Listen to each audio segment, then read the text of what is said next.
Pertanyaan ini cukup untuk membuktikan bahwa Xiao Yan tidak berbohong, dan dia juga melihat Chang Misi dengan jelas.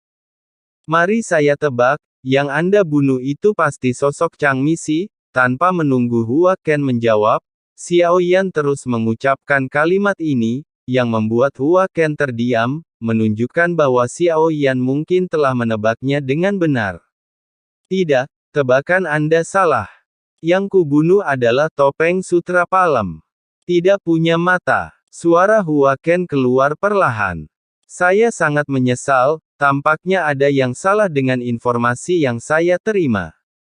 Jangan membahas apakah apa yang dikatakan Hua Ken itu benar atau tidak.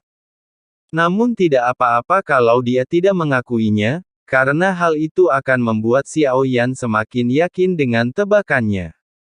Hua Ken berbohong, mencoba menutupi fakta bahwa dia telah menjadi Chang Miesi. Dan Hua Ken tidak tahu siapa Xiao Yan. Namun setelah pidato ini, Hua Chan pasti akan menyelidiki Xiao Yan, hanya Xiao Yan, dan dia tidak takut akan hal ini. Jika tebakannya benar, Hua Chan sama seperti dia dan hanya ingin mengintai di antara mereka, artinya dia berada di pihak yang sama dengannya. Namun ada juga kemungkinan kedua. Jika demikian halnya, situasinya akan buruk.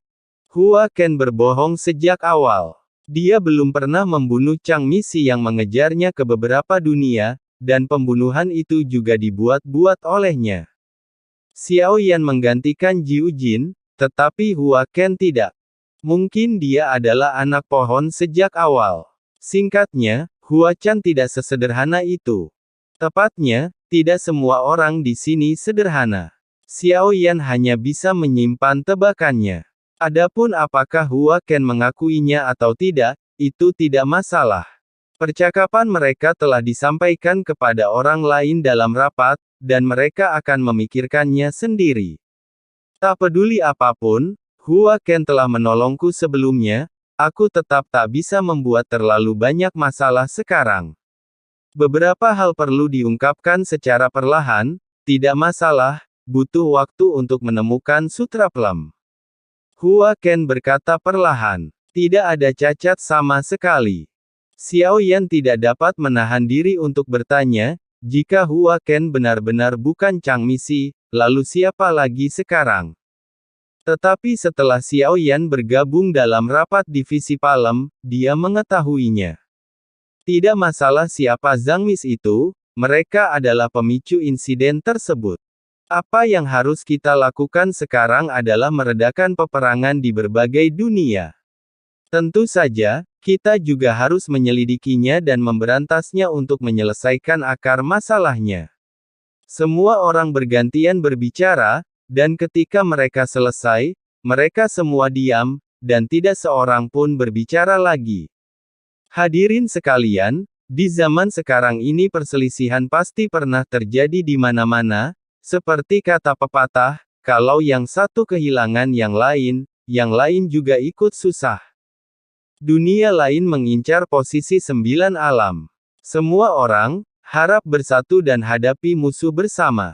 Setelah hening sejenak, sebuah suara terdengar memecah kesunyian. Tepat seperti yang dipikirkan Xiao Yan, pikiran telapak tangan menyebabkan peperangan, dan konferensi kekacauan mengorganisasikan semua orang kuat untuk saling melindungi, tetapi kalimat terakhir, menghadapi musuh bersama, sangatlah bermakna. Apakah musuh bersama adalah Chang Misi? Apa musuh bersama? Hua Ken bertanya langsung. Minyak asli, persis seperti Anda. Apa yang ingin mereka lakukan adalah menumbangkan 9 alam dan bahkan menghancurkan 9 alam, mengubah status quo dan menciptakan tatanan baru. Anda seharusnya telah melihat bahwa pertikaian dan konflik yang terjadi di dunia Anda semuanya berasal dari Chang Miesi, tetapi mereka sama seperti Anda, mereka adalah pusat kekuatan teratas dari berbagai dunia, tetapi mereka berasal dari luar 9 alam. Suara Yi terus terdengar. Xiao Yan merasakan kulit kepalanya berdenyut saat mendengar ini. Ternyata semua yang dilakukan Chang Misi adalah untuk menghancurkan atau menggantikan Xiao yang bukan tanpa tujuan. Namun dengan cara ini kita menang tanpa harus bertarung. Beberapa orang yang sangat pintar. Xiao Yan bergumam pada dirinya sendiri dengan pikiran dingin. Ini adalah permainan perencanaan dan konfrontasi kekuatan tempur. Alasan mengapa tidak banyak kekacauan di alam ilahi 9 surga adalah karena ada Hua Ken yang kuat yang bertanggung jawab. Alam misterius surga barat seharusnya juga memiliki kekuatan tempur yang luar biasa. Alam tulang iblis dan dunia gunung dan laut semuanya menderita kekacauan luar biasa. Ada juga perasaan diperintah di dunia Taiksu. Betapa hebatnya eksistensi kelompok Changmiesi ini, mereka benar-benar mampu memancing pertarungan di antara 9 alam. Xiao Yan menjadi semakin penasaran tentang Changmiesi. Dia belum sempat mempelajarinya sebelumnya, tapi sekarang dia mengenakan topeng Jiu Liang. Apapun tujuannya, ia memasuki rapat kehancuran. Kalau saja dia tidak terbongkar, dia bisa memperoleh banyak informasi dalam rapat. Kekuatan bertarungnya sendiri masih jauh dari cukup, tetapi setidaknya dia bukan lagi semut yang bisa diinjak-injak sampai mati sesuka hatinya. Kekuatan tempur Xiao Yan sekarang berkembang pesat. Tidak akan lama lagi sebelum dia bisa berbicara lagi tanpa rasa khawatir. Tidak seperti sekarang, di mana seseorang harus menyembunyikan identitasnya dengan hati-hati karena kurangnya kekuatan yang dimilikinya. Meskipun Yi tidak mengatakannya secara eksplisit, maknanya secara alami dapat dipahami, yaitu harapan agar setiap orang dapat saling membantu. Hanya dengan cara ini 9 alam dapat dilestarikan. Jika salah satu dunia runtuh, dunia lain pasti akan terkena dampaknya. Faktanya, seiring berjalannya pertemuan, identitas setiap orang dalam pertemuan tersebut akhirnya berubah. Panggung batu tempat Anda berdiri dulunya merupakan bagian dari dunia luas. Yi tiba-tiba menyebut Xiao Yan, dan semua ketua terdiam, masing-masing dari mereka memiliki motif egois mereka sendiri. Sebagian besar bantuan yang disebut-sebut itu tidak ditindaklanjuti secara nyata. Baru setelah Xiao Yan masuk, dia benar-benar menggunakan daun dunia dengan segala cara untuk membantu dunia kuno dewa dan iblis memperbaiki dunia. Oleh karena itu, apakah Ye Beijing tertarik oleh kecantikannya atau karena akun dunia ingin membalas budi, untuk sementara waktu ia membentuk aliansi dengan Ye Beijing? Tentu saja, hubungan antara kedua alam tersebut belum mencapai Taiksu. Begitu perang benar-benar dimulai, dunia kuno para dewa dan setan akan mengirimkan bala bantuan dengan cara apapun. Lagi pula, kerugian dalam perang semacam itu sangat besar.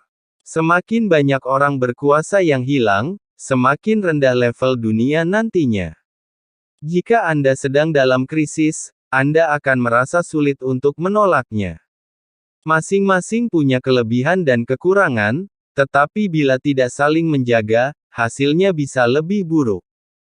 Fakta bahwa setelah dunia yang luas hancur, dunia sihir dengan cepat menggantikannya adalah pelajaran bagi kita. Jadi setiap orang punya krisisnya masing-masing. Anda semua adalah orang-orang kuat dari berbagai dunia. Terserah Anda bagaimana memilihnya. Sekarang Anda dapat berbicara dengan bebas.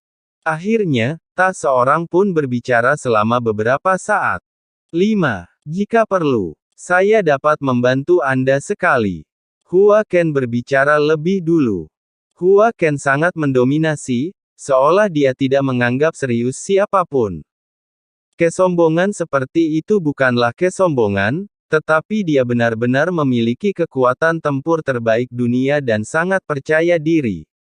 Berkat gunung dan lautan, dunia mengalami pasang surut, tidak ada perbedaan antara yang baik dan yang jahat, dan setiap orang adalah satu dari banyak ras.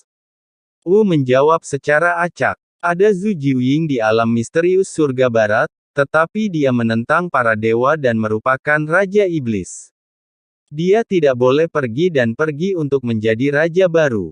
3. Berhenti bersembunyi. Sebaliknya, dia menceritakan apa yang dia ketahui tentang Zhu Jiuyin. Ada Zhu Jiuyin di setiap dunia.